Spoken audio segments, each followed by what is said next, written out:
Times now Bharat पर हम आपको उस कॉरिडोर के उन तमाम पहलुओं से जुड़ी हर बात दिखाएंगे जो आपको बताएगा कि होने वाला कॉरिडोर कैसा होगा और यहाँ पर अभी लोगों को किस तरह के हालातों का सामना करना पड़ता है।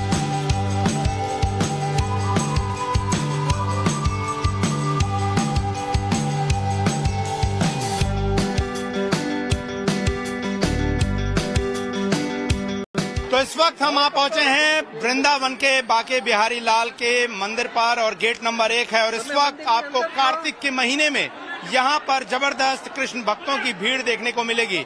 और वृंदावन का ये बाके बिहारी मंदिर जो है वो बताया जाता है कि युगल किशोर यानी कि राधा और कृष्ण दोनों ही एक मूर्ति में समाये हुए हैं और उनके युगल स्वरूप के दर्शन जो है यहाँ पर होते हैं। लेकिन जिस तरह की तस्वीरें अब आप काशी विश्वनाथ कॉरिडोर वाराणसी में देखते हैं वैसी ही तस्वीर आपको देखने को मिलेगी।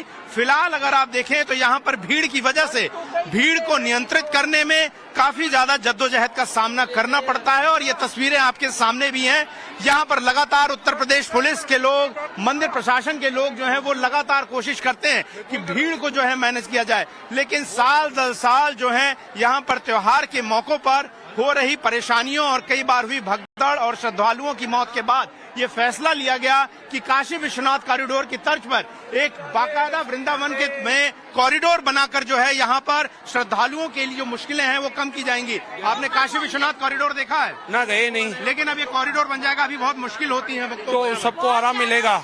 क्या दिक्कत है? क्या दिक्कत? बहुत ज्यादा मुश्किल है, लाइन बना के नहीं भेजते, व्यवस्थित नहीं करते, दर्शन तो होते हैं पर बहुत मुश्किल धक्का मुक्की लगते हैं, डर लगता है कि एक दूसरे के बहुत ज्यादा वो पड़ना गिर जाए। हाँ, तो इन्हीं सब समस्याओं को ध्यान में रखते हुए ये 5 एकड़ का प्रस्तावित वृंदावन बिहारी बाके कॉरिडोर जो है वो अब बनेगा और इसके 3 एंट्री पॉइंट होंगे कॉरिडोर में। और न सिर्फ जो जगह जगह पर गलियों में आपको गंदगी, अव्यवस्था, भीड़ की वजह से होने वाली दिक्कत का सामना देखना पड़ता है, वो सारी मुश्किलें खत्म हो जाएंगी। तो कहीं न कहीं फिलहाल जिस तरह की तस्वीरें हैं वो आपको आने वाले कुछ समय में यहाँ बिल्कुल बदली हुई नजर आएंगी।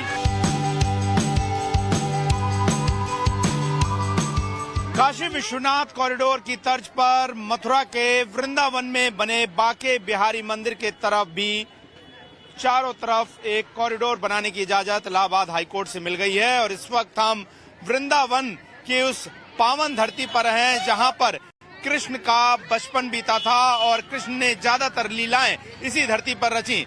और इस वक्त हम जहां खड़े हैं ये वो जगह है जो कि कॉरिडोर का हिस्सा होगा और कॉरिडोर को इस तरह से 5 एकड़ में बनाया जाएगा ताकि वृंदावन का सबसे प्राचीन मदन मोहन मंदिर भी लोग आसानी से उसके दर्शन कर सकें। और आप इस मंदिर की तस्वीर इस वक्त जो है देख रहे हैं और अभी जो स्थितियां हैं ऐसे में तमाम जो भीड़ लाखों की संख्या में वृंदावन में पहुंचती है उसको व्यवस्थित और सुचारू रूप से बिना किसी नुकसान के दर्शन करने का मौका मिले।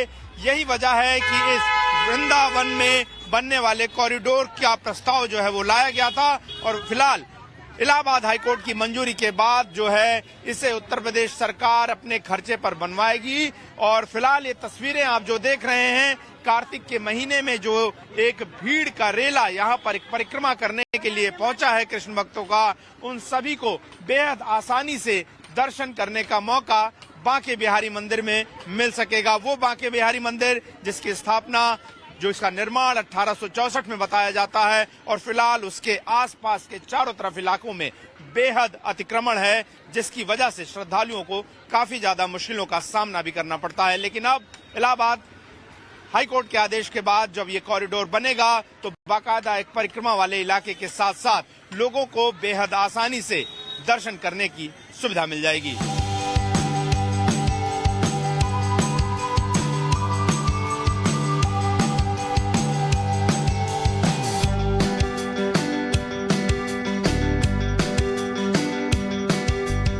तो अब हम इस वक्त प्रस्तावित बाके बिहारी कॉरिडोर के उस हिस्से में पहुंच चुके हैं जहां से रास्ता जादौन पार्किंग की तरफ से आएगा और श्रद्धालु सीधा इस पीछे वाले गेट से आएंगे और इधर होते हुए सीधे बाके बिहारी के दर्शन के लिए जा सकेंगे। लेकिन बदला हुआ स्वरूप ऐसा होगा कि गलियां और रास्ते थोड़े और ज्यादा चौड़े कर दिए जाएंगे। इसके अलावा श्रद्धालुओं की सुविधा के लिए अलग अलग तरह के स्टैंड भी जो हैं वो बना दिए जाएंगे ताकि ज्यादा भीड़ होने की स्थिति में सुगमता पूर्वक वो यहाँ से निकल सके और किसी तरह के धक्का मुक्की की स्थिति न हो। लेकिन कॉरिडोर बनाते वक्त ये भी ध्यान दिया जाएगा कि इसके अंदर जो प्राचीन मंदिर हैं उसके भी दर्शन जो है वो श्रद्धालु आराम से कर सकें। और अब आगे हम आपको टाइम्स नाउ भारत पर कॉरिडोर के उन हिस्सों को दिखाएंगे जिनसे आप सब समझ सकेंगे कि काशी विश्वनाथ कॉरिडोर और वृंदावन का बांके बिहारी कॉरिडोर किस तरह से श्रद्धालुओं के लिए एक बेहतर सुविधाएं लेकर आने जा रहा है।